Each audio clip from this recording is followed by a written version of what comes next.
This is State of Kansas, Appalachia v. Jeremiah Young Appellant 128623. Will counsel for the appellant please enter their appearances? May it please the court, Jeremiah Young appears through counsel Casper Shire, Kansas Appellate Defender. Jeremiah is also with us here today, Your Honor. Very good. And would you like rebuttal time today? 3 minutes, please, Your Honor. That 3 minutes are granted. And then could counsel for Appalachia please state their appearance? Good afternoon. May it please the court, Brenda Jordan on behalf of the state of Kansas, Clay County. Thank you. All right, we will get started. Counsel for the appellant. Thank you, Your Honor. 2 slaps and a bloody nose. Viewed in the light most favorable to the state, that is the evidence supporting a level 5 child abuse conviction against Jeremiah Young.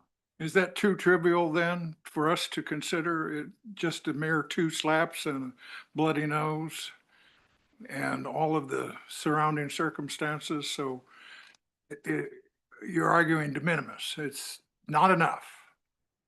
We're arguing 4 things. The first thing that we're arguing is that there's insufficient evidence to prove cruelty. It was significant enough to the jury for them to find him guilty. It was.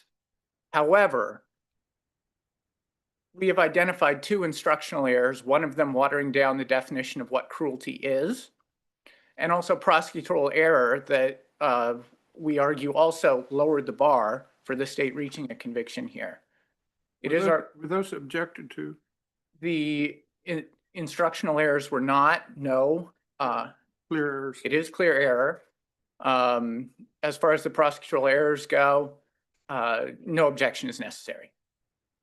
I guess that was one of my questions is the first issue. Are you arguing insufficient evidence or are you arguing that as an instructional error, the definition of cruelty? I'm sorry, yeah, any conceivable meaning of the term. Right, we're arguing both. So issue 1 was that the evidence is insufficient. This court has defined cruel as pitiless or designed to inflict a high degree of pain, utter indifference to, or enjoyment of the suffering of others. There was no evidence of any of those things. There was no evidence that this was pitiless. In fact, the evidence was that this was an emotionally charged situation. There was no evidence that the harm inflicted here was designed to be particularly painful. What we heard evidence of was 2 open palm strikes, not 2 closed fist strikes, and not anything else. Something else. I mean, wasn't there testimony he popped her in the face? Was there any description of what that meant or elaboration on that? There was evidence of 2, stepsister testified to hearing 2 slaps. That's what she testified to. But the defendant said he popped her when he talked to the police. Yes. And what does that mean? When Jeremiah talked to the responding officer, he let her know that his daughter had a history of seizures, that she was getting worked up, and that he popped her to try to snap her out of it. So what does that mean? It means he hit her? Yes, and that's what stepsister testified to, and what she said she heard was 2 skin on skin, open palm strikes. And again, that's the evidence. The evidence is not that this was intended to be cruel. Did the jury have to credit the evidence that they heard from Jeremiah? No, they didn't. But the evidence they heard was that it was intended not to be cruel, but to serve a purpose. What is the definition of cruel under Kansas law? This court has defined it as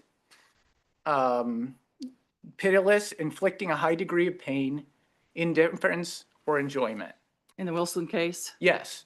And here it went beyond that because it said any conceivable ordinary meaning of the term cruel. Yes, and that takes us into issue 2, Your Honor, because once you tack on to the beginning of that definition any conceivable ordinary meaning of the term, you've substantially broadened it. Now we're not talking about the Wilson definition, and we're not even talking about what these 12 particular jurors believe is cruel, but what any conceivable juror might think is cruel. And jurors take their own experiences into the jury room, but they don't take everyone else's. So it's our position that that was an erroneous instruction. But am I misunderstanding? So in State v. Wilson, they do give the definitions that you have supplied today, but then they say, considering these definitions or any conceivable ordinary meaning of the terms, a rational fact finder could have concluded beyond a reasonable doubt. Is that where the court was picking up on this language? Was it from Wilson? I think that's where the court got it from.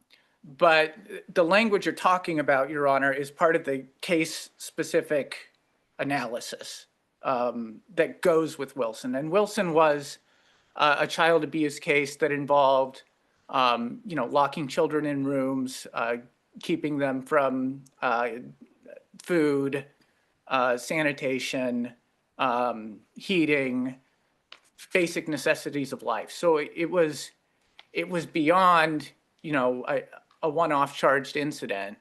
And the court was saying, as part of its analysis, that, well, this is the definition that we think is appropriate, but under any definition you could come up with, this would be cruel. And grafting that onto the instruction in this case made it overbroad. And in fact, if you look at the syllabus of Wilson, which lays out the definition, it does lay out the pitiless, high degree of pain, indifference, enjoyment language without the any other conceivable meaning. So let's focus on then the definition in Wilson, pitiless or designed to inflict a high degree of pain. So the facts in this case was that your client struck the child not once, but twice, and there was a bloody nose. Is that a fair characterization? In the light most favorable to the state, yes. So why is that behavior not pitiless or designed to inflict a high degree of pain, punching a child in the face twice? The difference between a battery and child abuse is the existence of cruelty. That takes us from a misdemeanor to a level 5 felony. Not just any felony, but a level 5. That has to mean something. But repetition, that doesn't mean anything? The repetition of the behavior? I mean, there's a difference between striking someone once, but then to do it again, does that change anything? It's our position that it does not get the state past over the cruelty bar. It is not sufficient evidence of cruelty. Mr. Chair, are you asking us to weigh the evidence and substitute our opinion for that of the jury? Saying, well, let's see, 2 slaps and a bloody nose, that's not cruel. That's not pitiless. So we reverse. Are you asking us to reweigh the evidence and do that? Is that our job? I'm not asking this court to reweigh the evidence. I think we've stated what the evidence is in the light most favorable to the state, and this court has to accept the evidence in the light most favorable to the state. But this court can and does, in a sufficiency challenge, look to see whether that evidence, when viewed in the light most favorable to the state, reaches a legal threshold to support a conviction. And we are arguing that it does not. On the instruction error, where is the instruction misleading? The cruelty instruction, Your Honor? Yeah, isn't that the one you complain about? There are 2 instructional errors. I'm just making, yes. It's misleading because it tells the jurors, let's see, that cruelty includes any conceivable ordinary meaning of the term. So let's take, for example, a garden variety spanking, right? Are there individuals on that jury that might disagree about whether or not that's appropriate discipline? There might be. Are there likely to be individuals on that jury that are going to say, well, whether it's appropriate discipline or not, it goes, not only that, it's cruel behavior. I think it's unlikely. Now, is there somebody in the United States of America that might consider a garden variety spanking to be cruel? There probably is. And by saying, any conceivable ordinary meaning of the word cruel, we've expanded it to include anything that anybody might find cruel, not just what these individual jurors believe to be cruel or what Wilson defines as cruel. When we look at child abuse cases in Kansas, are there any that have a comparable degree of injury to the victim that have been upheld as against a charge that wasn't cruel, or that have not been upheld either way? Or is this case a little different than your ordinary? This abuse? case, I don't have case sites for you, Your Honor. Based on my research and also my experience, I certainly would say that this case is on the thin end of the spectrum when it comes to evidence of cruelty. And in fact, I would point to the sentencing hearing where the sentencing judge did in fact grant a double departure by finding that the degree of harm in this case was less than what is typical of a level. Yeah, does it make any difference why he did this? As I understand it was because she wouldn't go to bed. That was the testimony that stepsister provided, that she heard an argument about going to bed before this happened. Yes. Is that justification then? Or can that be considered as pitiless? Well, the jury was instructed on the affirmative defense of parental discipline.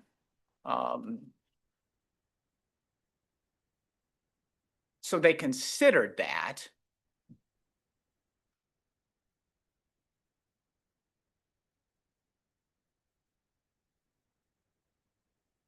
Does the context matter? I mean, context always matters. Here, I think it matters in the sense that this was not intended to be without pity. There was a parental reason behind this. Now, was this the right choice? I think Jeremiah would tell you that it wasn't. Is this something he regrets? Yes. But not every suboptimal parenting choice that a parent makes rises to the level of cruelty. There is a gap between what is not appropriate discipline any longer and what actually rises to the level of cruelty. And our argument is, even if this wasn't appropriate, it is cruel. And I see that I'm out of time, Your Honor. So unless there are other questions, I'll save my remaining thoughts for rebuttal. I'm actually really interested in your last comment because it flows into your fourth argument about prosecutorial error. You're Yes. saying you're crossing the line. Just so I understand your argument is there's appropriate parental discipline and then there's inappropriate parental discipline. And after that, there is cruelty. Yes. Don't go from appropriate parental discipline, cross that line and you're in the cruelty zone. Yes. Yes. It's easy to say, hey, if this is cruel, then it is not appropriate discipline. Absolutely. That's The true. same doesn't work in reverse, though, because just proving that something is not appropriate discipline doesn't mean that we jump all the way to cruelty. There's a gap in the middle. And that's essentially your last argument, correct? The Yes, is that the opening and closing argument sort of tied those together and made it a binary choice, one or the other. which it isn't. That's our argument, Your Honor. Yes. Thank you. Any other questions? Thank you. Thank you, Your Honor. You may begin. Thank you. Well, I take issue, first of all, with the summation that council made as far as the factual basis. This was more than 2 slaps and that occurred, 2 slaps and a bloody nose. This was in addition to that, this was the stepsister who was in a different room, heard those slaps. She heard skin on skin contact. She immediately contacted her mother who was in the basement and said, "You need to get up here. Jeremiah is hitting and yelling at Miley, the 8-year-old child." This is also when officers arrived, they saw signs of injuries still on Miley's face. They saw fingerprints across her left cheek. They saw dried smeared blood from her right nostril and dried blood on her left nostril. How long would that have been after the incident? Within, I don't know that that was testified to. It would have been not a significant length of time, but not immediate. It's the best I can give you. There at weren't this. any lasting marks on her face or elsewhere? There were not any long-term lasting marks. There were the fingerprint marks. Again, that, to me, those factors alone show that this was pitiless. This was not just merely a tap on the cheek. This was not just merely you're misbehaving situation. In addition, upon arrival, the defendant told them, "I did not slap her. I popped her in the face as she was throwing a fit, as she was scared of the dark and needed to use the bathroom." So while the stepsister heard a discussion about going to bed, the defendant's own statements voluntarily made when officers arrived and saw what I just described in summary, those were his statements. You then add to that the testimony of the wife, who testified that when she got that message from the stepsister, she went upstairs, found her daughter crying with tissue in her nose because of the bloody nose. She immediately scooped her up, took her to the bathroom, shut the door, and the defendant busted the door down. So this wasn't just she's misbehaving and I'm going to slap this child on the face. As noted, he slapped her twice, left fingerprints, bloodied her nose, and then when her mother comes to help her, takes her from the location to the bathroom to get her out of there to clean her up, he busts the door down to get in there. That is not just merely parental discipline, and that's all information the jury heard. In addition to that, they saw pictures of the broken door jamb. They also saw pictures of the child from that day. So this is all information that is watered down by the defense in their comments to you here today. And that, we believe, ladies and gentlemen, provides the jury the basis to get beyond just a mere parental discipline situation. That can get the jury, and did get the jury, to the pitiless harm to this child that was inflicted upon her for more than just parental discipline. Is there an instruction problem here? I know it's a clear error standard. Is there an instruction? Did the judge create this? Was this a pick instruction that he used?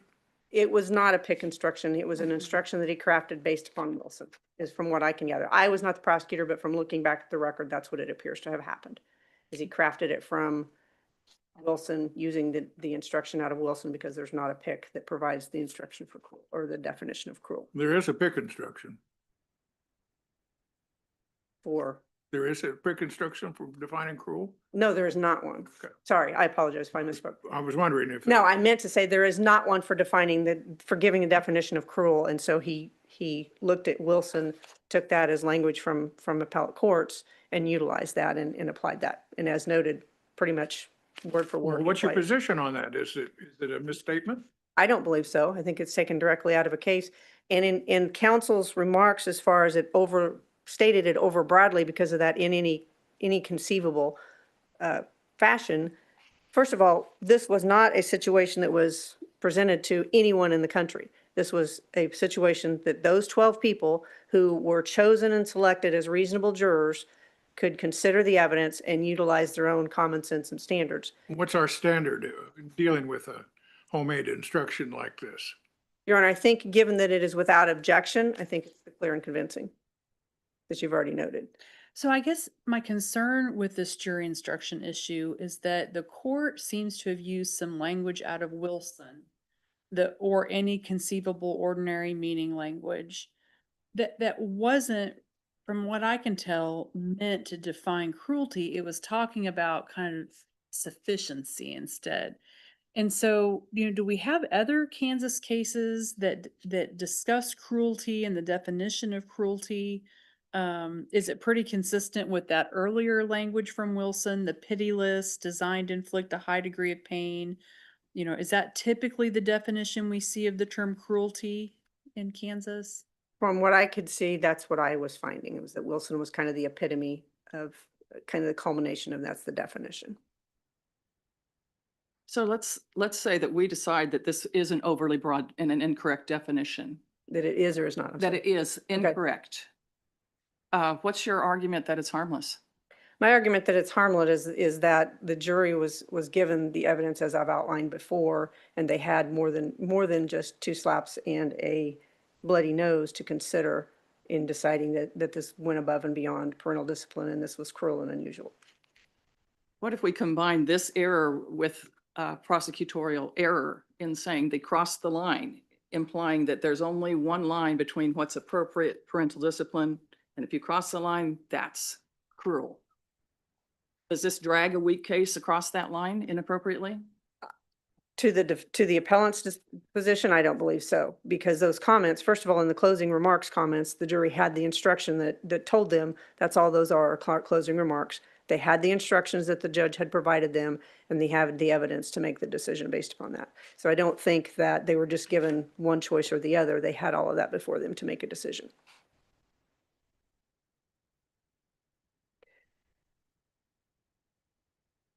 Ladies and gentlemen, I think the evidence, as I outlined to you, shows you that there was clearly sufficient evidence.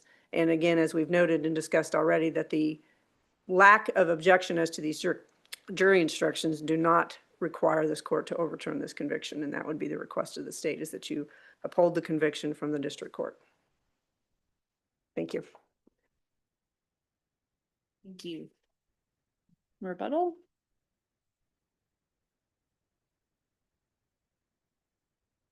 This court had some questions about reversibility. Should it find error? I'd like to make a few comments on that. First, I would encourage this court to look at the pictures. They were added to the record. They are exhibits. That's part of the evidence that this court should consider in weighing whether or not this was reversible.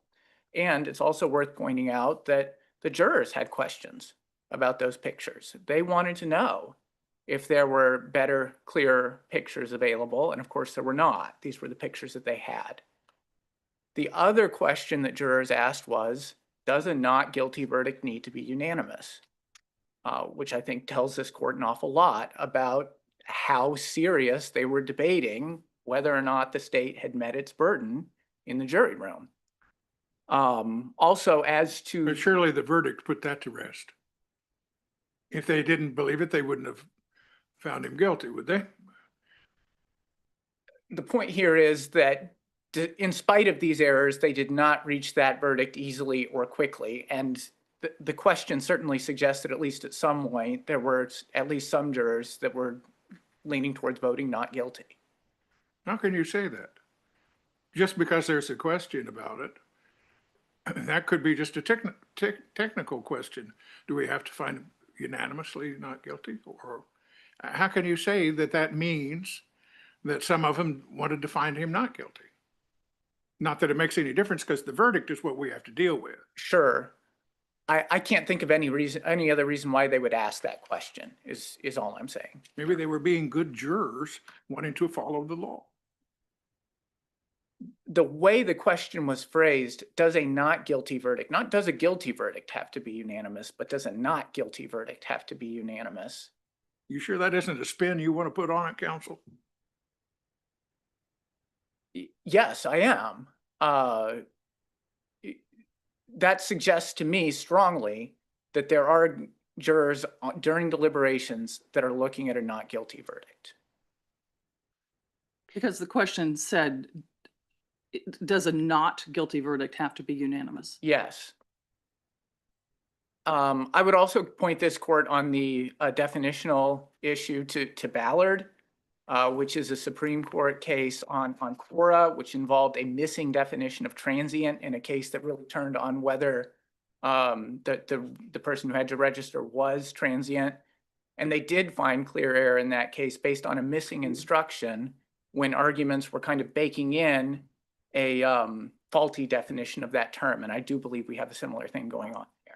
What about other cases that discuss the definition of cruel, other than Wilson? What did you find?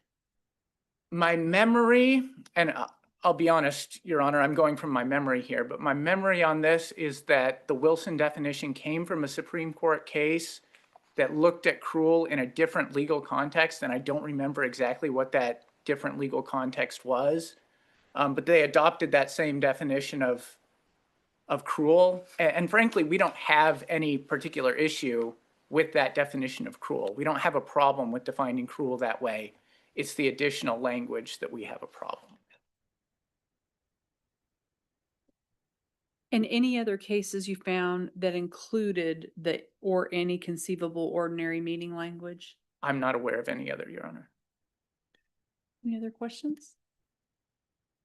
All right, thank you. Thank you Your Honor. both.